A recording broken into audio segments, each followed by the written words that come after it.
you, Giles. It's a real pleasure to be with all of you. And you can see in my background, that's where I would like to be, hopefully, not in too distant a future, because these have been extraordinary times. So I'm really happy today to talk about finance transformation and change management. It's a topic very close to my heart. I worked in Unilever for more than 2.5 decades.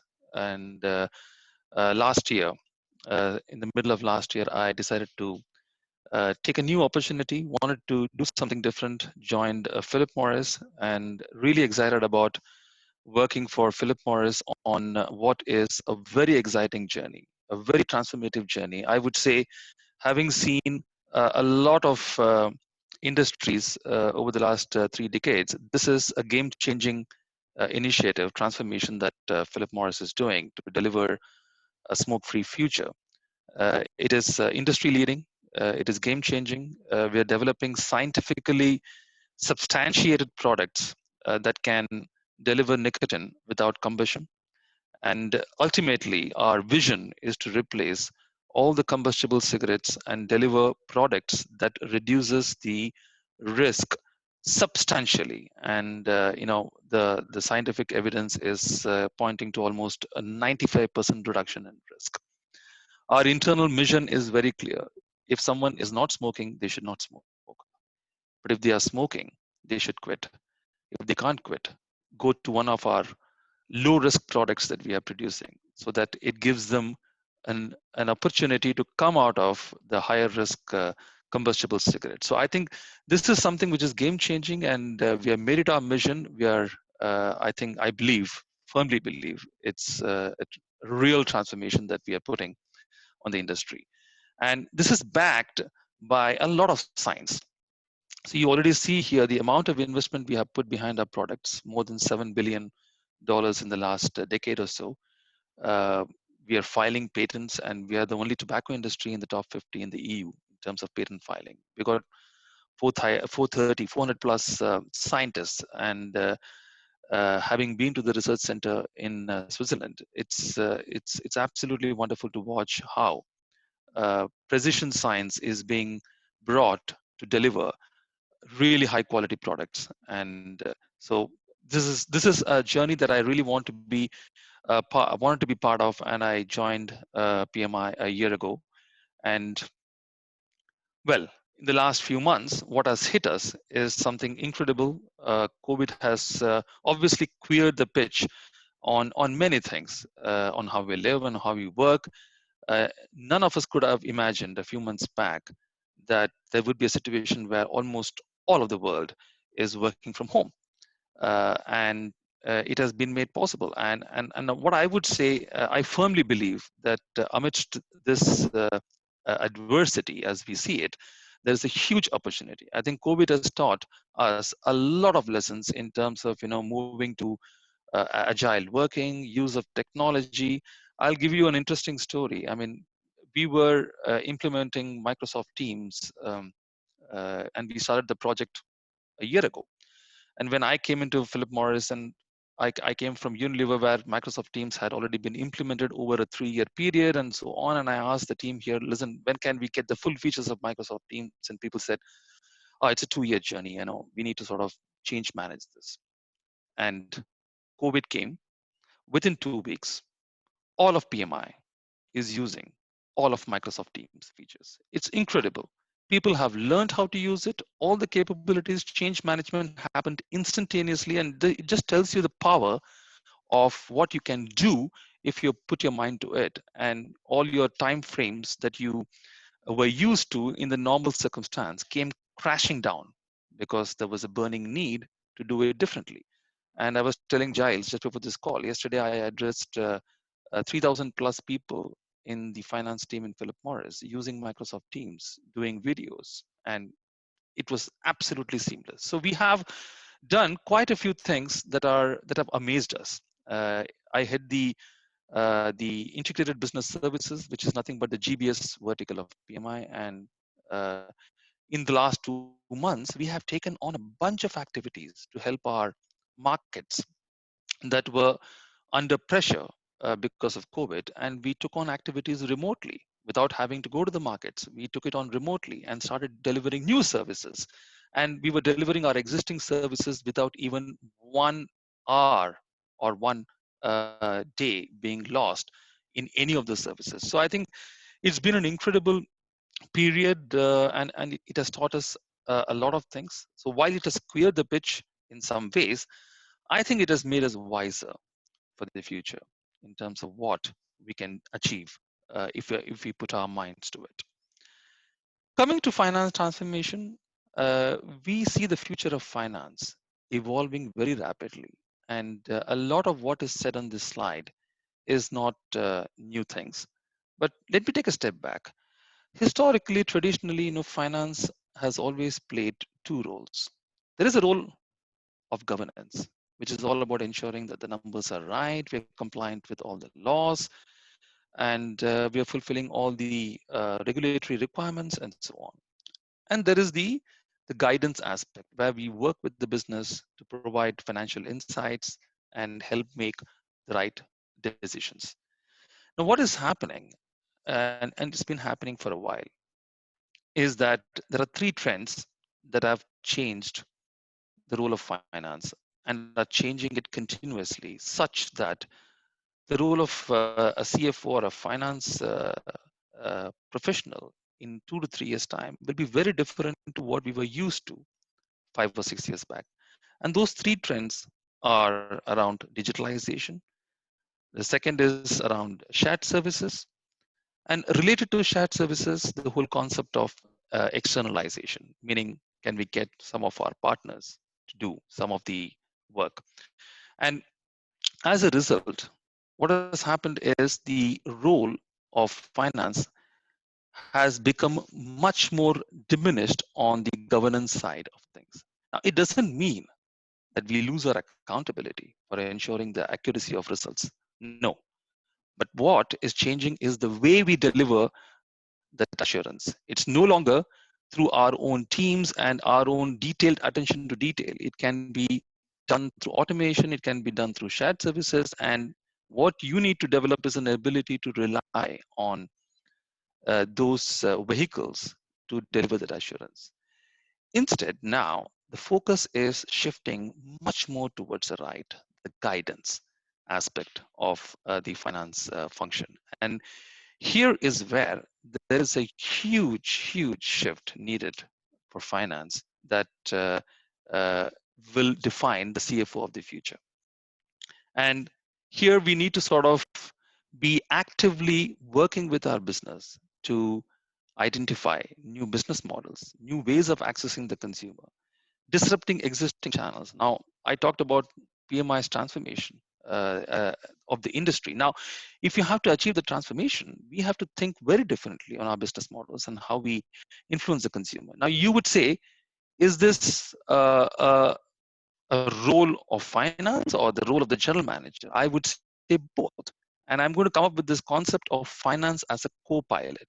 Finance is a co-pilot of the business, as much a leader of the business as a leader of finance.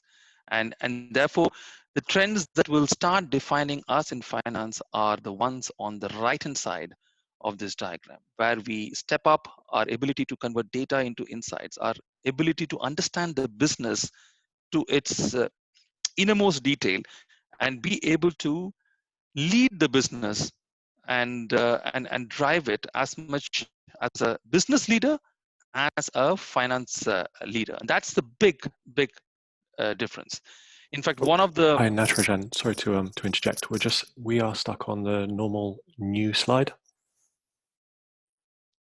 There we go. Can you see it now? Now we're on the future of finance slide. Thank you. Apologies for that. So I thought I had clicked on it. It was reflecting on my monitor, but hopefully you can see this. So just to repeat, so the role of finance has is shifting very rapidly from the left towards the right, from governance to guidance.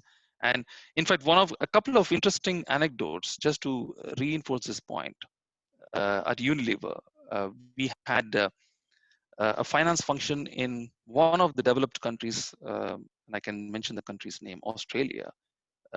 We used to have 200 plus people 10 years back. And today, team is reduced to around 70, so almost by 60%. But the more interesting point, of the 70 people, less than 40% is actually based in Australia. The remaining is sitting somewhere else in a different location, in a shared service center, in a partner ecosystem. A lot of it has got automated, a lot of it has shifted out of your so-called market location into a different location. So the the entire landscape is changing very rapidly. The other interesting anecdote I would relate is, and this is from the CFO of Unilever that I used to work with 10 years back, and he used to say, the CFO is the second most responsible person in the business. There's an interesting semantic here. Second most responsible. Now, we didn't say important. The moment you talk about importance, it brings politics into the whole organization. Who is more important, less important? This is about responsibility. The finance guy needs to be so much into every part of the business that he can truly take as much responsibility for the success and failure of the business as the head of the business. That is the role of the finance leader of the future. He has to be much more in that saddle and really relying on on the partner ecosystem and the shared service and everything for the governance side of things. So what we're doing in Philip Morris, and hopefully you can see the next slide now, is a new finance operating model where we reflect this new reality. And here, what you can see is we are really reducing the central organization. Now, Philip Morris is a big organization, and hence you have a number of people in a number of locations. And what we want to make sure is that the center becomes leaner and leaner and leaner, and and really focused on strategy, on governance, and policy. And then you have two sides of the operational uh, kind of continuum. On one side, you have the markets where, as I said before, the whole focus has to be on how we embed the co-piloting of the business as the main capability. And on the right, we are setting up and integrated business service has been there for a long while at Philip Morris. So we are not setting up something new, but we are sharply upgrading the focus of that to make sure that we are delivering end-to-end processes and partnering the markets. So the order of change is huge because if the right-hand side does not step up, the left, that is the markets, cannot do what we expect them to do in terms of co-piloting the business. Now, underpinning all of this change is obviously process simplification. So we have uh, done a complete drains up on almost 500 plus processes in finance and questioned at the minutest detail why a particular process is needed. And we have streamlined it, and then we have overlaid that with new technology. So we are implementing new tools on top of our SAP systems, and those technologies will ensure that we are working off one source of data and using one system to manage the entire continuum of finance information, from actuals to forecast to budgeting to simulations to everything. I will not go to the precise technology details, but what I want to say here is technology is important, but before technology, you have to get your process absolutely right. And this is the schema that we are putting in place. I can see a few questions already popping up on my chat box. I will want to sort of continue with my talk and come back to the questions at the end. But Giles, can you have a look at it in case there is something that you need to point out to me and you want me to address it while I'm talking right now? I will certainly do so and stop it. Of course, yes. Thank you, Giles. So that is the model that we are putting in place. The work has already started. It's a massive change that that we are putting in place. Now, I talked about the left-hand side, finance as a co-pilot. And that is a concept which is so close to my heart. And again, to say what I already said before, finance is the second most responsible person in the business. Now, for that to happen, finance has to play a role in both shaping the future and managing the present. And here I will give a couple of interesting anecdotes, and I would say this, provocatively, that there is this belief that in a finance function you need to be absolutely precise on your numbers, and do not quote a number till you get it absolutely right. I disagree with that notion. And why I disagree with that notion is the accuracy of numbers is needed for governance purpose. When you want to make a decision, it's precisely the opposite that is needed. And what I mean by that is not inaccurate numbers, but less accurate but directionally right numbers plus insights. You need to, yes, there is big data, but you need to dive into the data, understand what is the relevant data that you need to get into, and bring that out into insight and be able to support a decision. And which is why the point that I made earlier, that you first have to be a business leader. As a business leader, time is never on your side. When the time is there for making a decision, the information may not be accurate. And by the time you get it accurate, the time for the decision has passed. Your insight is redundant. You might raise your hand and say, I've got the right information, the best information possible, but sorry, the time for decision has gone. So therefore, you need to live with uncertainty. We need finance professionals that can work in an uncertain environment, work on less developed data, but then be able to overlay it with your instinct, which is based on experience, and be able to provide the right guidance that can ultimately deliver profitable and responsible growth for the business. That's what you need the finance at the front line to do. Now, for that to happen, you need a very intelligent, very highly skilled IBS to support you. And what I mean by that is, typically in the past, the shared services have been places where people moved activities from, let's say, Germany into Poland, or from Japan into Manila, and so on. Get labor arbitrage, but do the activities just the transactional activities. That day is gone, long gone. Now there are companies like the one that I worked in before, like Unilever and Procter and Gamble, that have done a lot of progress on shared services. I would call them very advanced, but there is a lot to be done even in those companies. In Philip Morris too, we have had a journey on shared services, but I would say the holy grail for a shared service center is when you are playing in all parts of this pyramid, right from the bottom where you do transactional services to the top where you're actually partnering with your core functions and with your markets to provide decision support, to provide insightful analytics. And based on the kind of service that you deliver out of this IBS, you will need a diverse talent pool. And you need to deliver it out of different locations. So the gone is the era where you put a huge shared service center in India or Poland or Philippines. No, you need to play based on the part of the pyramid that you're working on. And in some parts, you need to be closer to the market, to the customer, to the functions, to the markets. And for that, you will need to be either onshore or nearshore.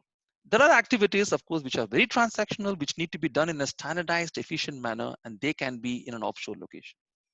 And across all of these dimensions, what you also need is extreme automation. We are not looking at a huge number of people doing this service. No. A lot of automation, a lot of offshoring of transactional services, and then you really need brains that can work up this pyramid in terms of decision support. The more I can put the brains into IBS to take on a lot of the routine activities, and not just transactional, routine and even value-added activities from the enterprise, then the enterprise gets the breathing space to focus on the real end consumer or the end customer. That's what we need out of IBS. And that is the transformation which is already happening here in Philip Morris. And there are multiple dimensions to this transformation. But I want to pick up two that I would highlight in particular. One is customer centricity for the IBS organization, for the shared service center organization, is absolutely key. The day you're disconnected from your internal customer, you're dead. And that I have seen in the past from my experience also at my previous company, that the day you get into a siloed approach in the shared service center, it'll be absolutely disastrous for the organization. We cannot treat the shared service center as a silo. It has to be closely connected to the internal customers. And for that to happen, you have to have a mechanism in the IBS setup or the shared service center setup to have customer engagement, client engagement. It's like a consultancy organization where they have a client engagement lead. We need to have client engagement leads in the IBS centers who can work with the customers, internal customers, identify the pain points, identify the opportunities, always thinking of new ways of serving our internal customers. That's one key attribute for a successful, intelligent IBS. And the second, I would say, most important recipe is talent. And of course, we all know people are important. But what I want to say here is every now and then we have to refresh the talent. We have to see, are they future ready?